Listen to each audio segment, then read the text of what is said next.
We've got a nice bright sunshiny day. I don't know if you can see that bucket sitting over there, but I'm filtering off my wastewater. Then the solids will go into the solid bag that I keep for a friend of mine, and the fluid will be checked, and if it's neutral and there's nothing else in it, we'll dispose of it. But anyhow, there is our MLCCs. We've got some dimethylglycine so we can test for palladium and nickel, and we'll just see what we got. So I mean, I'm not thinking that these magnetic MLCCs are worth collecting, but we'll find out soon enough. And also another thing is, I mean, there's really no way to tell if they're magnetic until you get them off the board. You know, I mean, even if you're busting them loose with a magnetic screwdriver, you got to bust it loose to see if it's magnetic or not. So anyway, let's see if we've got anything in this, and then we'll go from there. So we'll be right back at you in a few minutes. Okay guys, we're going to get started. What I've got is I put a half a gram of, which is probably more than I'm going to need for doing testing, but a half a gram of the dimethylglycine. And this stuff, you want to, I mean, you really want to use it sparingly and carefully, but you want to use it sparingly because it's pretty expensive. Over here I've got just a piece of copper wire in this very dilute nitric acid. I'm actually cleaning it. And the first thing we're going to do is I am actually going to just take some of this solution up. I'm not going to disturb the stuff in the bottom, but I'm going to take a little of this solution and I'm going to put it in this little test tube. Okay, that's the pipette we're going to be using for this solution.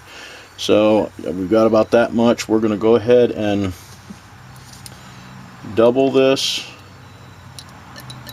with distilled water.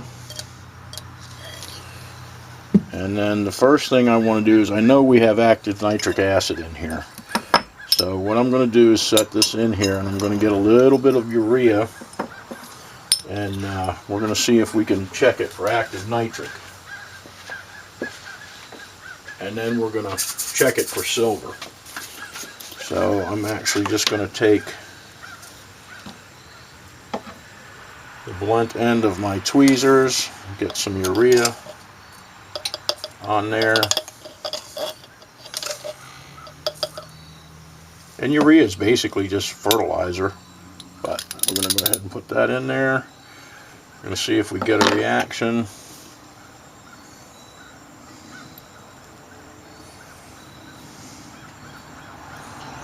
Gather it all up.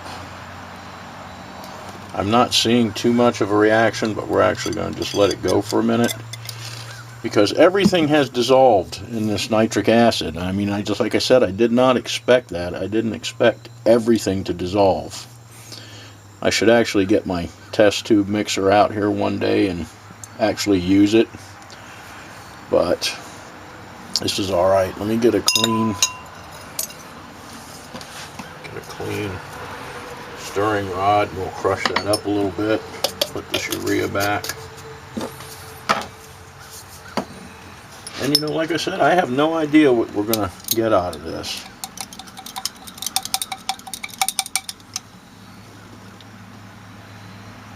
Okay, I'm not seeing any reaction, so I am presuming we don't have any active nitric.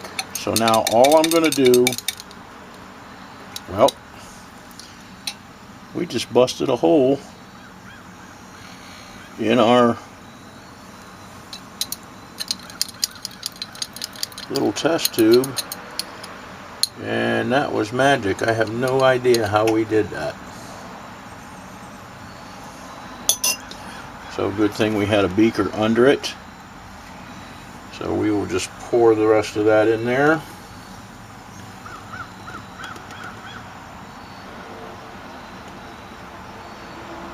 And we'll get another test tube and toss this one. That was weird, but anyhow, so let's go ahead and put this in here, and we will go ahead. I see the little piece of glass. we'll go ahead and pour this down in there. Let me set this in another jar right quick and go dump this in the waste bucket and rinse this beaker back out and get rid of that little piece of glass. So I'll be right back at you in just a second.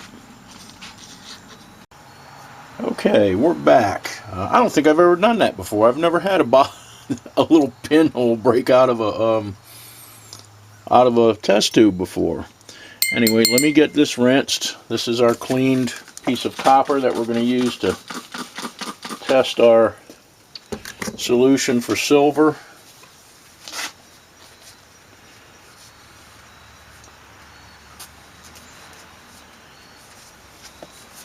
So we've got all the oxidation off of that. Now I'm just basically going to drop this in here and we're going to see if we get a reaction.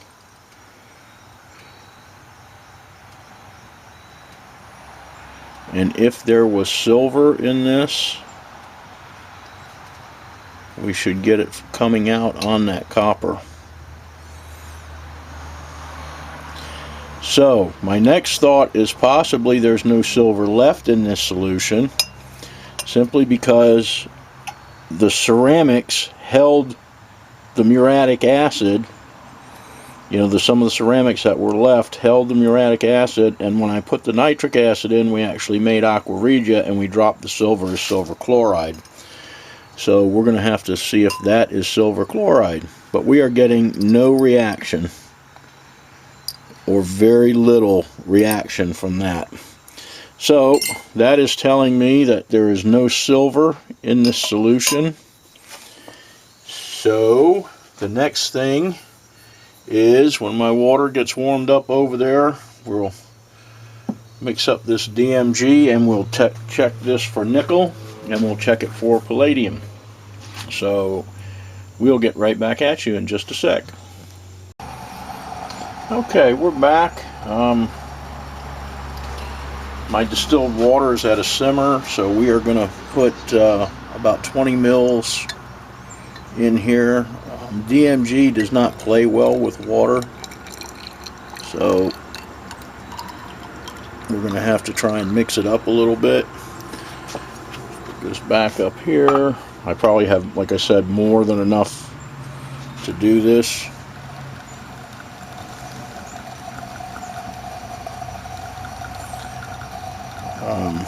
But we'll see what happens anyway.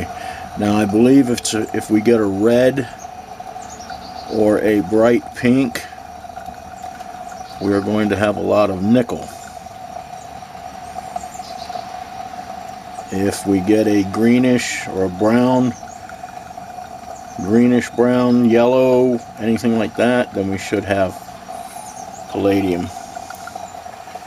So we're going to continue to mix this up with my pipette. That is for our solution. This is for our DMG. So we've got that in there. I'm going to go ahead and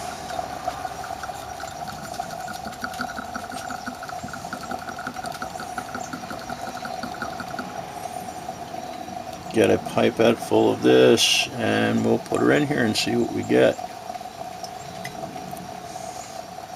Now, it may take 5 minutes or so for that to react. So I'm going to go ahead and pause,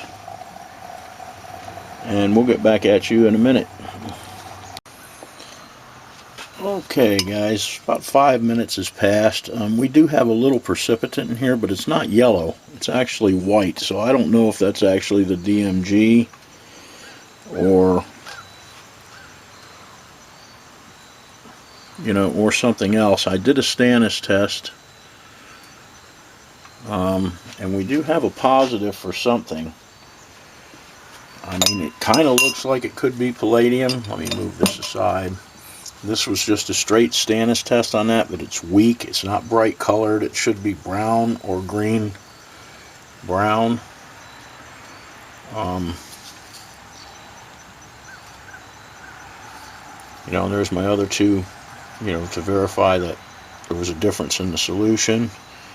So actually I did put a little more stannous in these, but I'm going to drop another drop in here and just see what happens.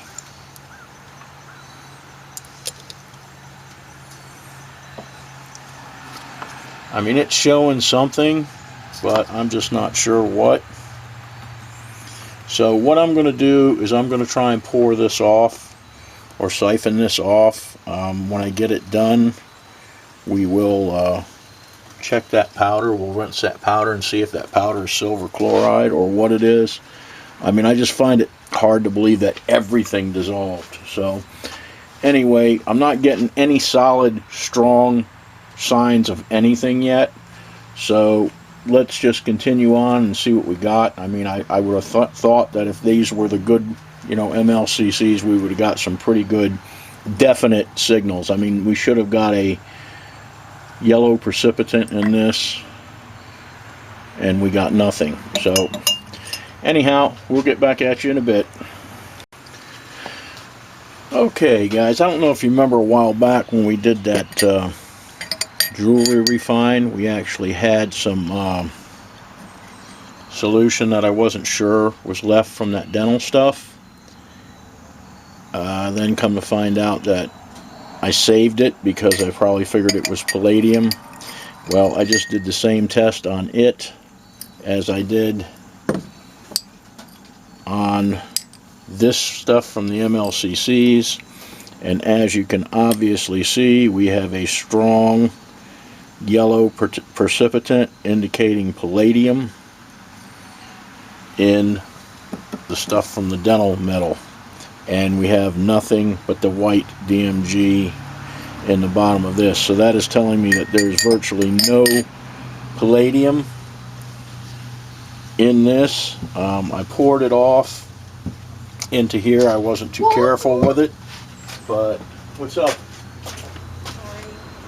You have new store hours, 7 to 6. Cool. Anyhow, let me get back at you in just a second. I have to take a phone call, so I'll be right back at you. Okay guys, I went ahead and dumped the rest of my DMG in that solution that I saved from the dental stuff, and as you can see, we are getting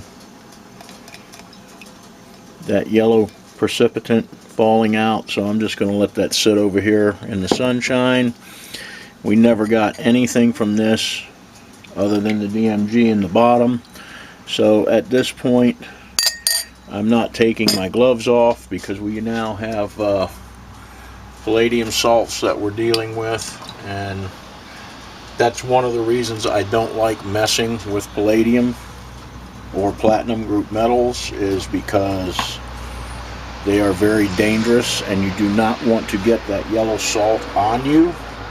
If you do, it's not good.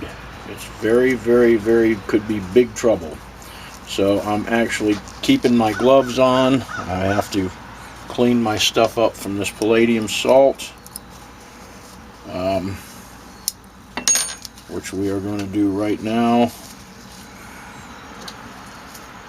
And I'm going to throw these gloves away as soon as I take them off, and throw away everything that I used to mess with this. But we are definitely getting some, you can see the yellow in there. I'm going to actually just probably keep that right over here with this for now. Let it hang in that jar. I need to clean this test tube really well. Put that in there. And when my water boils, we are going to add some boiling water to that. I'm having a feeling it's just going to end up being tin chloride or something along those lines. So we'll get back at you in a bit, but I'm not seeing any precious metals. I mean, none, not even a little bit. I'm actually going to take a little bit of this and drop a little bit of HCl in it when I get this test tube cleaned, and we're going to see if we, maybe can drop a little silver out that way. But so far the tests for silver have been nothing. So we'll get back at you in a bit. Okay guys, I just thought I'd bring you in on this. I did put the DMG in some of my other wastewater from the MLCCs, and I did get a pinkish red, which indicates nickel. So we're going to hit this with some hydrochloric acid. I don't expect anything to happen. Maybe it'll clear up. If it clouds up, there is some silver in it, but we're just going to go ahead and do it anyway. We got a little bit of a reaction, but not much.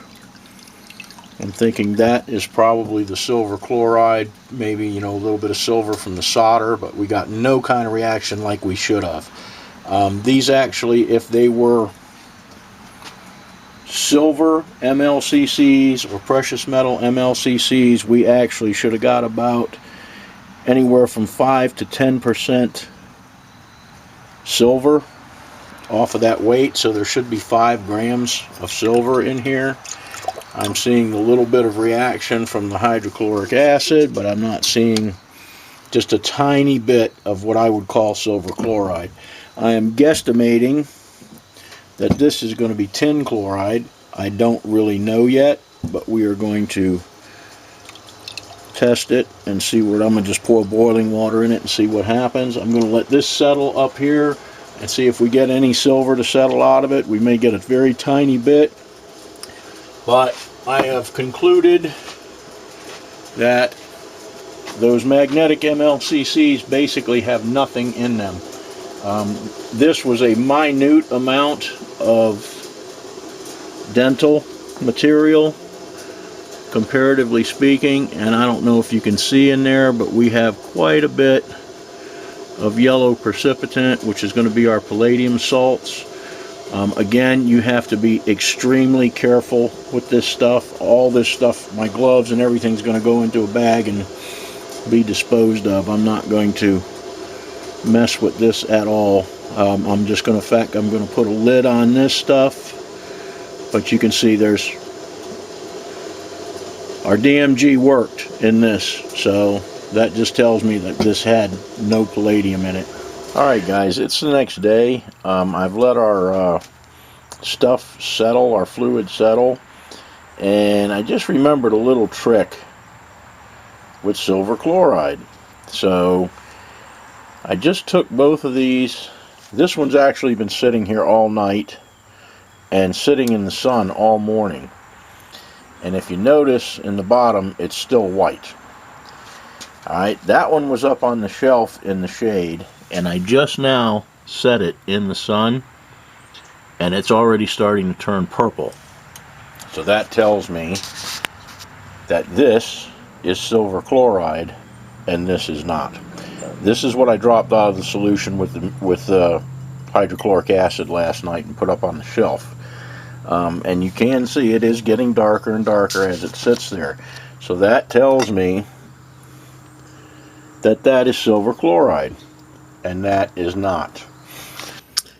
Okay guys, we are back inside.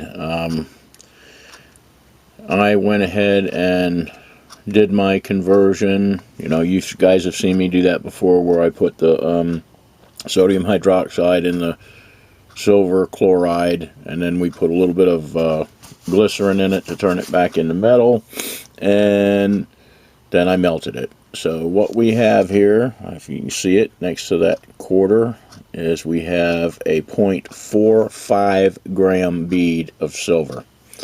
So I yielded 0.45 grams of silver, so not even a half a gram from the 100 grams of these small MLCCs, of these guys right here, which are magnetic. And then I had showed you, you know, earlier, the other bigger jar that I had that's magnetic.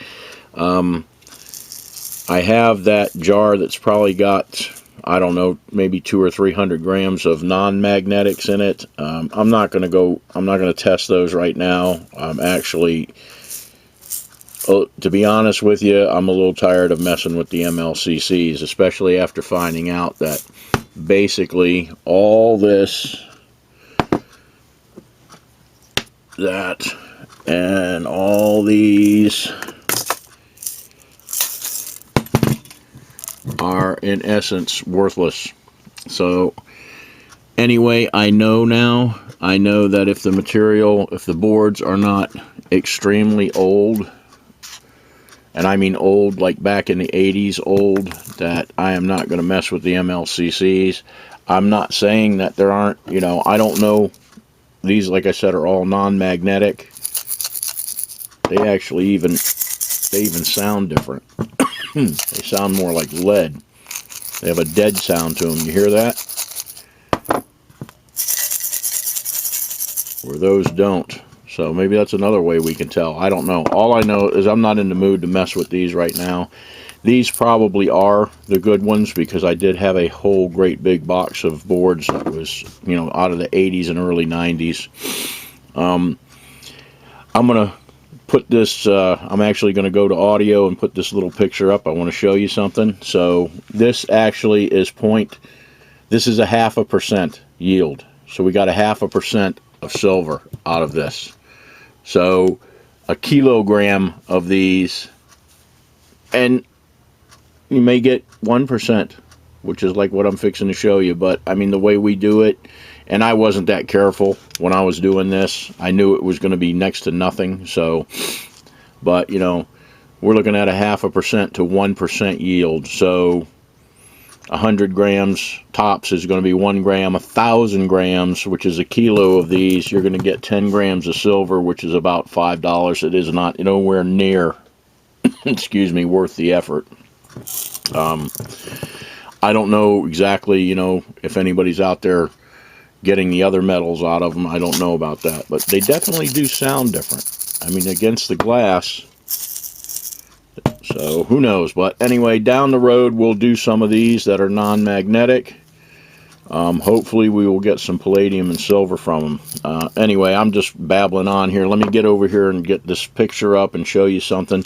It's pretty cool that I got these, the analyzation of these. They were done with one of those, one of the guns, that analyzer guns or whatever, little portable guys. I wish I had one, but they're 20 grand, so wish in one hand and want in the other, and you know how the story goes. But anyway, so there's our whopping 25 cents worth of metal that we probably used, I don't know, $10 worth of material to get back. But now we know, hey, that even though it might have cost $10 to do this, I know not to waste my time doing it anymore. So that's worth, $1 million. So, all right, guys, let me get this picture up, and I'll tell you what's going on with it. So we'll be back at you in just a sec. Okay, guys, let's go ahead and take a look at this email, this picture. Alrighty, here is the test results, and as you can see over in the second strip, it's AG 1%, which coincides exactly with what our test is. So I'm actually glad I got this right now. It worked out perfect that I could put this in the video. I'm just really quick gonna let you guys take a look at this, because I know this video is going on a little bit longer than normal, but it's actually information that we need. I mean, what's the point? There's no point in scrapping or taking the newer MLCs or the new MLCCs off the board. Now, I don't know if there's some things out there that have good ones or not. I have no idea. All I know is even to take the new ones off the board to check and see if they're magnetic or not is, it's just not feasible. It's a waste of time. I mean, 10 to 15% of my time stripping boards is spent removing MLCCs. So I can now quit doing that, and I'm going to quit doing that. So as you saw in our test, we only ended up with 0.45 grams of silver out of 100 grams of MLCCs, which is actually half of what this says. But like I also said, I wasn't very careful. I mean, I just quickly did it because I knew there wasn't. I just wanted to do it for the video because I knew there wasn't going to be anything there. So it's very possible I lost the rest of that, or or half of that. I mean, when you're talking about minute amounts like that, or percents like that, it's very easy to lose, half of that. So you can see we have titanium, nickel, copper, tin, iron, lead, zirconium, zinc, chromium, and manganese, and then 1% silver. So in essence, at $5 a kilo worth of silver, they are not worth harvesting. Nor are they going to be worth what it takes to get the silver out of them. I mean, I used probably at least $10 worth of material, or right in that range. Guys, I hope you enjoyed this video. I hope it helped you out to decide what you're going to, keep and not keep off your boards. I'm going to try and do some more of these videos showing you how to harvest and what to harvest. So, have a good one, guys, and we will see you all in the next video.